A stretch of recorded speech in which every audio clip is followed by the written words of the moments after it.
Germantown Super Speciality Hospital. Dr. Mir Jawad Zar Khan, Senior Experienced Orthopedic Surgeon, Bone Fracture, Joint Replacement, Hip Replacement और Spine Surgery.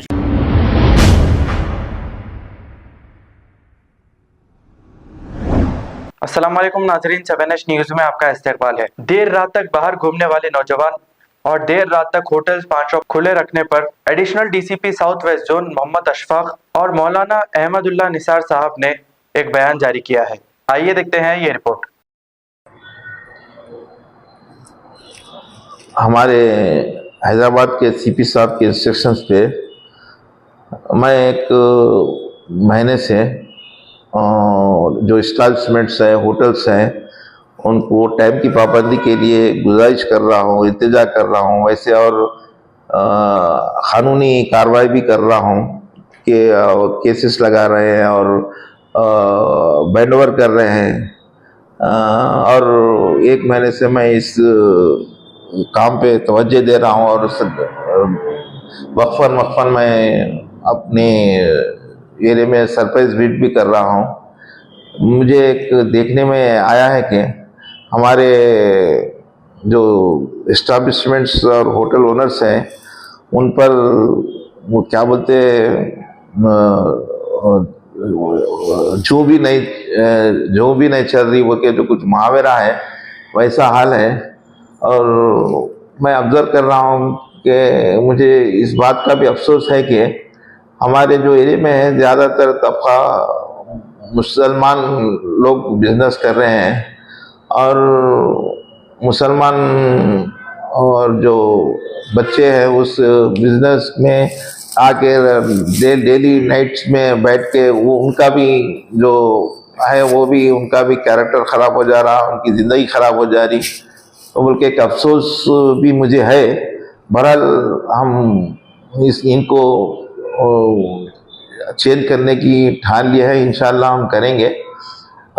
इत्तेफाकन मेरे office में एक हमारे करीबी मुफ्ती साहब का आना हुआ था, तो ऐसे ही मुआशरे पर डिस्कशन हुआ अपने मुस्लिम मुआशरे पर, तो मैं उनसे भी मैं जिक्र करा तो बोले ऐसा क़ानून की अमलवारी करना बहुत ज़रूरी है। इस्लाम बोले तो खाली नमाज़ पढ़ना, रोज़ाना हज उम्रा नहीं, दुनियावी मामलात में मुआशरात में भी हम उसकी अमलवारी करना ज़रूरी है। जब भी ईमान मुकम्मिल है बता रहे थे। और क़ानून की अमलवारी में अगर हम जैसे कि टाइम लिमिट 12 बजे है तो 12 बजे बंद कर लेना वो शरीयत और इस्लाम के नुक़्ते नज़र से सही है। और 12 बजे के बाद जो कारोबार किया जा रहा है नाजायज़ है बोल के बता रहे थे, तो एक अपने क़ानून के लिहाज से भी गलत है और अपने इस्लाम और दीन के लिहाज से भी वो एक गलत काम हो रहा है। तो मुझे इसका बहुत अफसोस है। तो मैं हमारे मुफ्ती साहब से एक गुजारिश, एक रिक्वेस्ट किया कि खैर अगर मैं ये सब इस्लामी और शरीयत के बातें करा तो छोटा मुँह बड़ी बात हो जाती, तो मुफ्ती साहब से मैं एक रिक्वेस्ट करा कि एक हमारे जो मुस्लिम एरिया है अपना, उसमें जो रात देर का जो नाजायज़ जो काम चल रहे हैं उस लिहाज से एक प्याम देने के लिए मैं रिक्वेस्ट करा, तो हमारे मुफ्ती साहब भी इसके लिए राज़ी हो गए।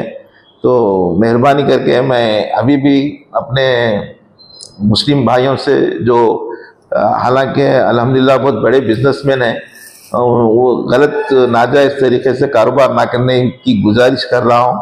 और इस मौके पर मैं मुफ्ती साहब से भी इल्तिजा करता हूँ कि ये इसमें शरीयत और इस्लाम के नुक़्ते नज़र से ये कैसा है, तो मैं मुफ्ती साहब से गुजारिश कर रहा हूँ। बिस्मिल्लाहिर्रहमानिर्रहीम। मेरा नाम अहमदुल्लाह निसार कासमी, दारुल उलूम देवबंद से मेरी फ़रागत है और यहाँ मेहदीपट्टनम कुतुब शाही मस्जिद में एक मदरसे में मेरी खिदमत है। गंज शहीदा आसिफ नगर झिर्रा की मस्जिद में जुमा की ज़िम्मेदारी है। मुझे जनाब एडिशनल डीसीपी साहब अशफाक साहब की दावत आई आपकी तरफ से, और हुक्म हुआ कि कुछ बातें आप हजरात के सामने, हमारे दोस्त अहबाब और भाइयों के सामने कुछ इस्लामी बातें और हमारी खैर ख़ाही, हमदर्दी और बहुत ही प्यार मोहब्बत से आप हजरात के सामने कुछ ऐसी बातें अर्ज़ करनी है जिसकी वजह से हम और हमारा इस्लाम पूरी दुनिया में, हमारे इस मुल्क और शहर में बदनाम होते जा रहा है। हमारी वो बातें जिसे हमें सुधारना बहुत ज़रूरी है। एक सच्ची बात यह है कि आज मुसलमान हो या इस्लाम हो, मस्जिदों और मदरसों की वजह से बदनाम नहीं है, मार्केट और होटलों की वजह से बदनाम है। वहाँ आदमी अल्लाह के सामने रोता धोता भी है, सजदे भी करता है और आखिरत और जहन्नम की फ़िक्र से आदमी तौबा भी करता है, लेकिन होटल और दुकान पर आने के बाद वो एक सच्चा मुसलमान नहीं बन पाता है। आप सल्लल्लाहु अलैहि वसल्लम की पहली हिदायत यह है कि मुसलमान देर रात तक बिला ज़रूरत के ना जागे। अगर वाक़यतन ज़रूरत है, मसलन कोई इबादत करना चाह रहा है या कुछ पढ़ना लिखना चाह रहा है या कोई ज़रूरी मीटिंग और मशवरा है, वहाँ आप सल्लल्लाहु अलैहि वसल्लम ने इजाज़त दी है। बिला ज़रूरत देर रात तक जागना शरीयत की तालीमात के ख़िलाफ़ है, आप सल्लल्लाहु अलैहि वसल्लम की सुन्नत के ख़िलाफ़ है। सुन्नतों के ख़िलाफ़ चलने वाली ज़िंदगी में अल्लाह कोई बरकत नहीं रखते हैं। आप सल्लल्लाहु अलैहि वसल्लम ने तो फरमाया था कि मेरी उम्मत की उम्र 60-70 साल के दरमियान होगी, लेकिन आज हम देख रहे हैं कि 40 से 50 साल के दरमियान में इंसान बूढ़ा हो रहा है, बल्कि मरने के करीब हो रहा है। मौत को दावत दिया जा रहा है सुन्नतों के ख़िलाफ़ ज़िंदगी गुजारने की वजह से। और साइंस ये कहती है कि जो लोग रात देर तक जागते हैं उनमें 23 बीमारियां पैदा हो जाती हैं। उनमें से 2 बीमारियां मशहूर हैं, एक दिमाग का कैंसर, दूसरा हार्ट अटैक। ये बीमारियां पैदा हो जाती हैं जो लोग रात देर तक जागने के आदी हो जाते हैं। और दूसरी बात यह है कि आप सल्लल्लाहु अलैहि वसल्लम की हिदायत है कि रात का खाना जल्दी खाया जाए। मगरिब से इशा के दरमियान आप सल्लल्लाहु अलैहि वसल्लम का मामूल था रात का खाना खाने का, और हुक्मा ने भी लिखा है कि रात का खाना इतनी पहले खा लो कि खाने के बाद 3 घंटे 4 घंटे का फासला रहे कि तुम जब बिस्तर पर पहुंचो, इतना पहले खाने का हुक्म फरमाया। और बाज़ किताबों में लिखा है कि शाम का सूरज गुरूब होने से पहले खाने से फारिग हो जाओ। और चुनांचे हम देखते भी हैं कि रमज़ान के मौके पर आदमी दिन भर का भूखा रहने के बाद मगरिब के टाइम पर ही इफ्तार कराया जाता है, ताकि वो रमज़ान की मेहनत और मशक्क़त मुसलमान को 11 महीने मुसलमान बन के रहने की ट्रेनिंग है।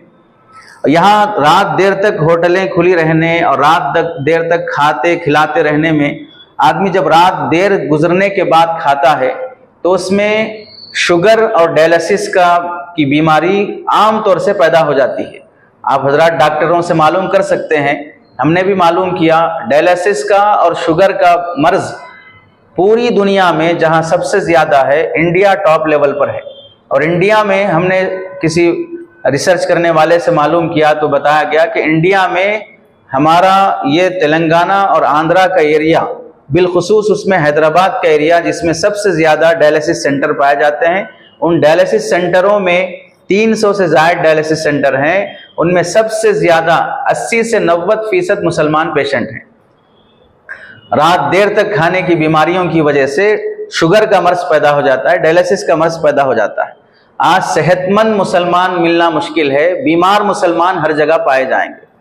तीसरी बात यह है कि हमारे रात देर तक जागने की वजह से, शोर शराबे की वजह से, चबूतरों और कट्टों पर बैठे रहने की वजह से, होटलें आबाद करने की वजह से, कितने ऐसे गैर मुस्लिम महल्ले हैं जो अपने महल्लों में मुसलमान को मलगी और मकान किराए पे देने तैयार नहीं है। वो अपने महल्लों में मुसलमान को बर्दाश्त नहीं करते, इस वास्ते कि इनकी शादियां रात देर तक होती हैं, इनके खाने रात देर तक होते हैं, इनका जागना और आवारगी रात देर तक होती है, होटलबाजी रात देर तक होती है। जिस जमाने में होटलों के खाने को ऐब समझा जाता था, आज होटल के खाने ही शान और फैशन समझे जाने लगे।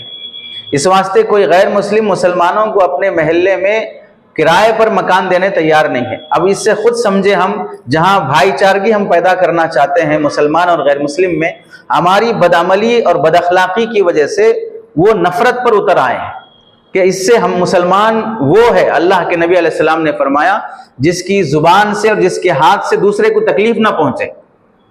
अब इसमें हम अपने किरदार से गैर मुस्लिम भाइयों को तकलीफ पहुंचाने के आदी बन जाते हैं। इससे इस्लाम भी बदनाम होता है, मुसलमान की छवि भी बदनाम होती है।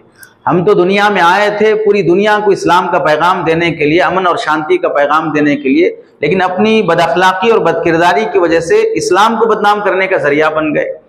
और तीसरी चौथी बात यह है, हुकूमती कवानीन जिसमें मुसलमानों के लिए हुकूमत और सरकार की तरफ से कोई रूल्स बनाए जाते हैं, जैसे ट्रैफिक और गाड़ी चलाने के रूल्स हैं कि यहाँ पार्किंग करे, यहाँ पार्क ना करे, इस रूट से जाए, इस रूट से ना जाए, सिग्नल पड़ने पर रुक जाए और सिग्नल पड़ने पर चला जाए, तो वो कवानीन को फॉलो करना मुसलमान पर वाजिब है, ज़रूरी है।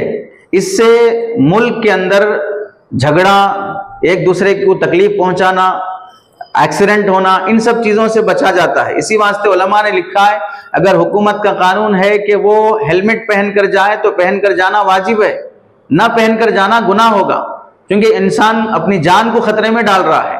इससे मालूम हुआ हुकूमती कवानीन को जब फॉलो करना जरूरी है। जर्मनटन super speciality hospital, doctor Mir Jamat Jar Khan, senior experienced orthopaedic surgeon, bone fracture, joint replacement, hip replacement और स्पाइन सर्जरी कामयाबी से अंजाम दे रहे हैं। इसके अलावा neurosurgery, cardiology, gynaecology, dental, general medicine, dialysis और फिजियोथेरेपी जैसे शोबाजात में इंतहाई कामयाबी के साथ वाजबी फीस में इलाज किया जा रहा है। शेयरिंग और प्राइवेट रूम्स, अस्पताल में 24 घंटे MRI, CT scan, 2D digital x ray, ultrasound, operation theatre, ICU और लैब की सहूलत दस्तयाब है। आपकी उम्मीदों के ऐन मुताबिक Germanten super speciality hospital, pillar number 150, Attapur, Hyderabad. खबर है शहर की, खबर है गाँव की, खबर है सारी दुनिया की। 7H न्यूज पसंद आए तो लाइक कीजिए, शेयर कीजिए और सब्सक्राइब करना ना भूलें। 7H news.